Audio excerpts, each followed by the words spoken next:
সাকিব ও অপু বিশ্বাস যে আবারও গোপনে সংসার করছেন তার ভিডিও এবার ভাইরাল হলো।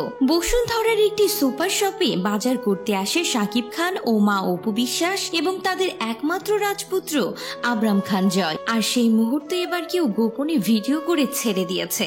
তাদের গোপনে সংসার করার ভিডিও এখন সোশ্যাল মিডিয়ায় ভাইরাল। হ্যাঁ, অবশেষে গুঞ্জনই সত্যি হলো। সাকিব খান অপু বিশ্বাসকে নিয়েই আবারও সংসার শুরু করেছেন। অন্যদিকে বুবলিকে সারা জীবনের মতো ছেড়ে দিয়েছেন। এই ভিডিওটি দেখার পরে তো সাকিব অপু ভক্তরা বেজায় খুশি। স্ত্রী সন্তানকে নিয়ে ঈদে ঘুরতে বের হয়েছেন সাকিব খান। আর সেখানে বসুন্ধরার একটি সুপার শপে বাজার করতে গিয়ে ক্যামেরা বন্দী হন সাকিব অপু জুটি। তো ভিউয়ার্স, তাদের একসঙ্গে দেখে কেমন লাগলো অবশ্যই কমেন্ট করে জানাতে ভুলবেন না।